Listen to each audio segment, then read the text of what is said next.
Hello and welcome. We're starting with a voiceover today.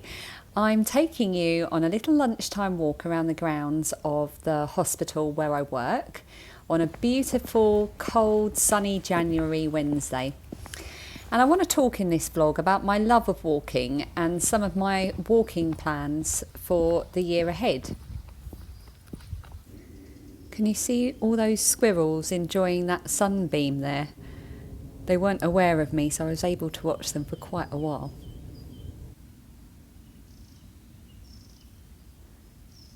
There is so much to notice at this time of year. It doesn't look like there is at first glance, but if you look closely, there's so much going on in nature.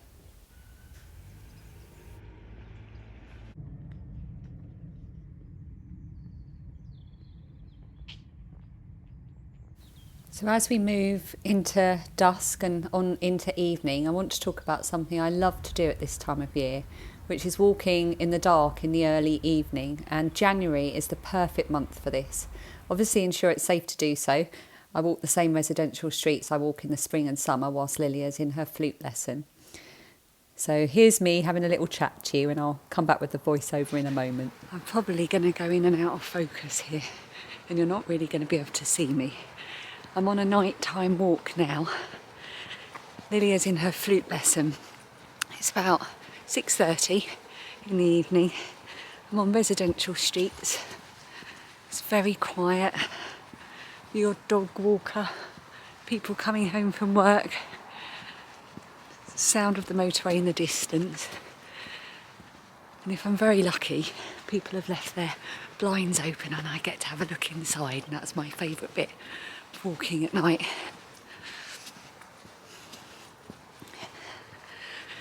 And it's just a different perspective on the world, really. Everything smells different, looks different, sounds different. And my nose is very pink already, even though I've only just started walking, because it's very cold. It's about 2 degrees.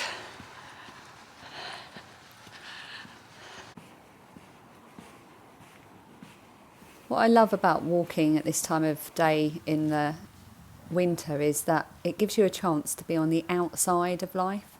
It's much more quiet than you'd imagine. In the day it can feel very noisy in many ways. You could be at work in the office or commuting or in endless Zoom meetings or in the supermarket or absorbing social media. But walking in the dark takes you outside of all of that, and everything looks different. Street lights and house lights change the atmosphere entirely, and if you're lucky, as I said, people will have their lights on and their blinds open, and you can have a good nose at interiors, which is my favourite part of nighttime walking, even though Lilia, my eldest daughter, says it's creepy. The world smells different too. The other night, whilst I was walking, I could smell a coal fire burning in someone's chimney, and it took me right back to childhood. Walking with my grandparents in Aberdeen, a real strong, sudden, unexpected and welcome memory. You can't experience these things in daylight or in the summer, so enjoy it now. Wrap up warm, get out there in the late afternoon, early evening. Take a friend with you if you want, and see it for yourself.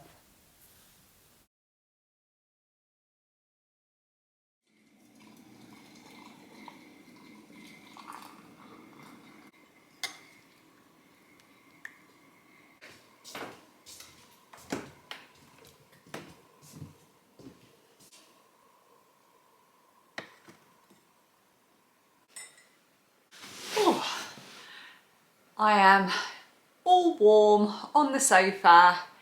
It's now Monday, which is the day I'm going to be publishing this. I've got something on my face. I think that's gone. I'm trying to finish off my Christmas tea. I've got quite a lot left, but it won't last until I think past September this year. I've had it for a little while. So I'm still drinking the Christmas tea, which is rather nice, very warming. It's from the Proper Tea Company, which is based in East Sussex, I think, but he quite often comes to farmers markets near where we live, which is how I discovered him, and I love his mulled wine fruit tea especially. The Christmas tea is a black tea, so I only drink it before midday. Can't really do caffeine in the afternoon. Right, so I wanted to talk a little bit about walking. You will maybe remember from last year, if you were with me then, that I did quite a lot of walking last year. It's something that really forms part of my arsenal against anxiety. It really does give me an opportunity. It's almost like a bit of meditation for me. It gives me that opportunity to get out, to observe nature, which is so important for me as well in managing particularly my seasonal anxiety, which I get mainly in the summer. And I really enjoy it.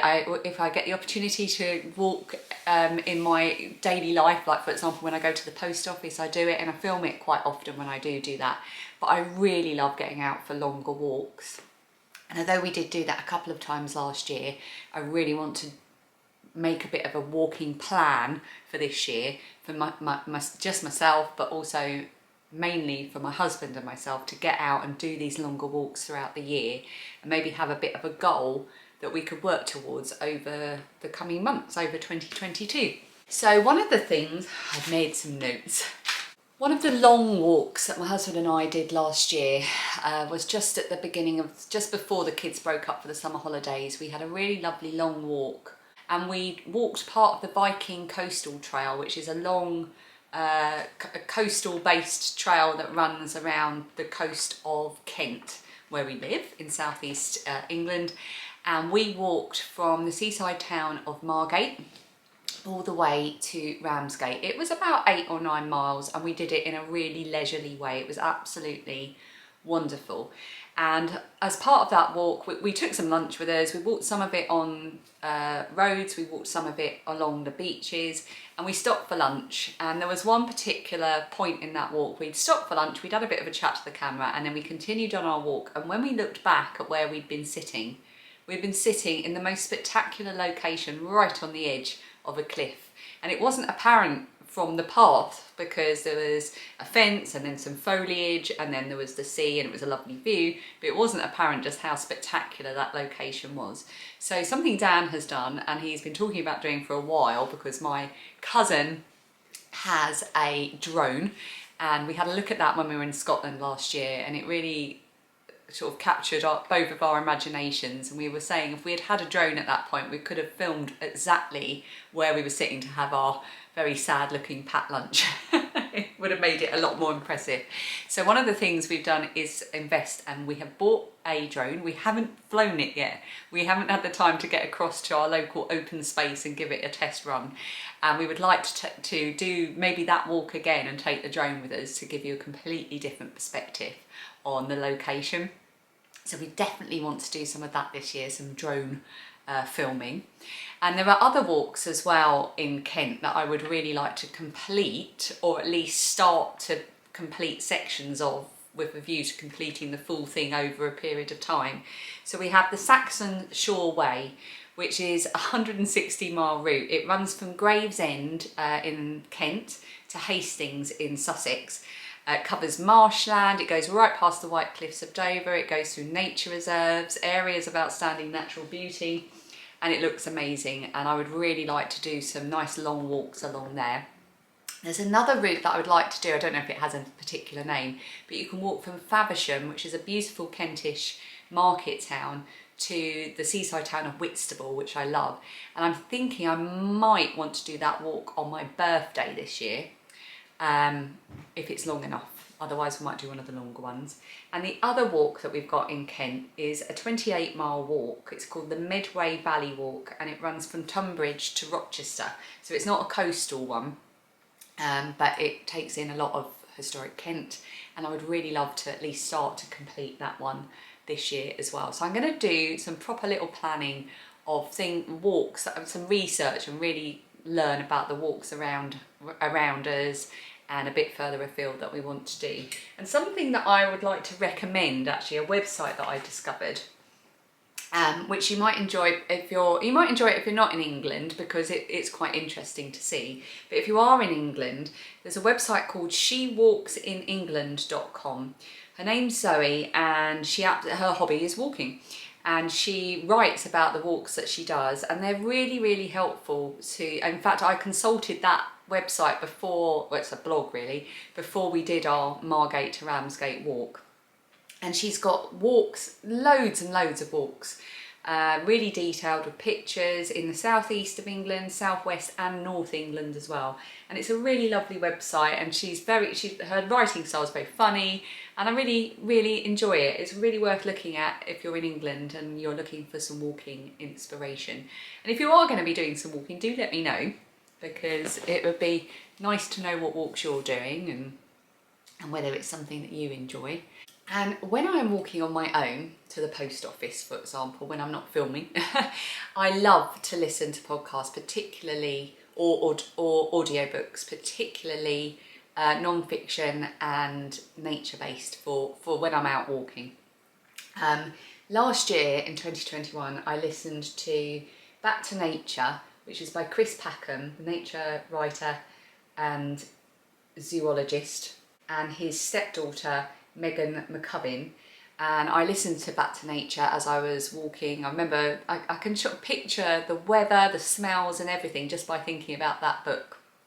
And I really, really enjoyed it. It was about the climate crisis, in particular, its impact on nature and the declining nature things in the UK, different species of plant, different species of bird, different species of animal, and it was really, really interesting, and I could listen to Chris Packham talk all day. I really enjoyed that. I was really sad when it ended. And more recently, I finally finished listening to the entire podcast series of The Stubborn Light of Things by the nature writer Melissa Harrison. It was a podcast she actually released in April of 2020, and she did it every week up until I think October. She took us all the way through spring, through summer and into autumn, and she released something every month, but I didn't listen to it until last year, and I loved it. I really loved it. I put off listening to the last few episodes because I didn't want it to end, and I've been trying to think of how I can possibly replace that for my walks, and I was just about thinking of just listening to it again when I realised that she's also got a book, The Stubborn Light of Things book, which was compiled from the nature notebook that she wrote in the Times, from the column that she wrote in the Times. So I think I'm going to use one of my Audible tokens to get that book and listen to that this year. I think it'd be really lovely to hear. It's about her journey from moving to London, from London to the rural English countryside, and I think that, and compiled with all the different nature notebooks that she wrote for the Times about the changing seasons. So I think that'll be a really lovely thing to listen to.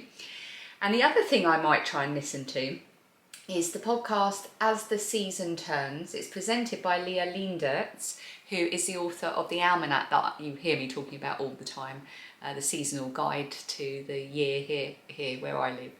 And I think I'm going to give that a go as well. They've already released the episode for January this year, so I'm going to listen to that, but I might also listen to what they did for last year as well. So I'm just telling you all of that, so in case that's of interest to you as well, a bit of nature listening. And that's the plan for the year for walking, really. I think this is going to be quite a short vlog, quite a bit of walking-y bit and then a lot of chatter.